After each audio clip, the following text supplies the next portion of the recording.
మాట ఇవ్వడం గొప్ప కాదు, మాట ఏం చేయాలి? నిలబెట్టుకోవాలి, మాట మీద నిలబడాలి. ప్రభువా నేను నీ పనికి సహకరిస్తాను అని మనం మాట ఇచ్చామంటే దాని ప్రకారంగా చేయగలగాలి. చేయగలిగినప్పుడే మాట ఇవ్వాలి. సహకారుల గ్రూపులో చాలామంది ఉన్నారు, కానీ మీరు అనుకోవచ్చు వాళ్ళందరూ దేవుని పనిలో ఉంటున్నారని. కాదు, కొందరు ఉన్నారు, కొందరు మౌనంగా ఉన్నారు. మరి ఎందుకు అలా ఉండిపోయారో మనకు తెలీదు. మనం ఎక్కడ ఎవరిని బలవంత పెట్టట్లేదు. కొన్ని కార్యాలు చక్కగా జరుగుతున్నాయి, కొన్ని కార్యాలు నిలిచిపోతున్నాయి. అంటే కారణం ప్రారంభంలో ఉన్నటువంటి, చూడండి అదేంటారు, కార్యారంభం కంటే కార్యాంతం మేలు అన్నట్టు మనం నిర్ణయం తీసుకోవటం ఇంపార్టెంట్ కాదు, ఆ నిర్ణయాన్ని తుదముట్టించాలి. లేదు నేను ఆగిపోతున్నాను అంటే ఆగిపోతాను అనుకున్నప్పుడు మాట ఇవ్వకూడదు.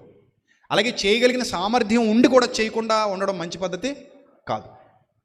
చేయగలిగే సామర్థ్యం ఉండి చేయకపోవడం అది దేవుని దృష్టికి నేరం, ఆయన లెక్క అడుగుతాడు.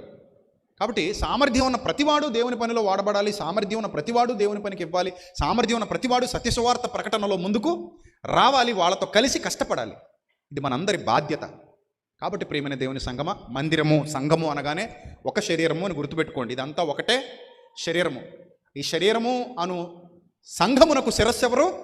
యేసుక్రీస్తు. ఆయనను శిరస్సుగా కలిగి ఆయన నుండి ఆలోచనలు పొందుకుంటూ మనం దేవుల్లో ఎదుగుతున్నాం, దేవుల్లో వాడబడుతున్నాం. కనుక ఈ పరిచర్య కొరకు ప్రార్థించండి. ఇంకా అనేక మంది సత్యాన్ని తెలుసుకున్నట్లుగా, అనేక మంది సత్యవాక్యంలో బలపరచబడినట్లుగా, అనేక మంది దీవెనాశీర్వాదాలు పొందినట్లుగా, అనేక మంది నీతి మార్గాలలో నడిచినట్లుగా మీరందరూ కూడా సంసిద్ధంగా దేవుని పరిచర్యకు కాలు చేతులు బలపరుచుకుని ముందుకు కదలాలి.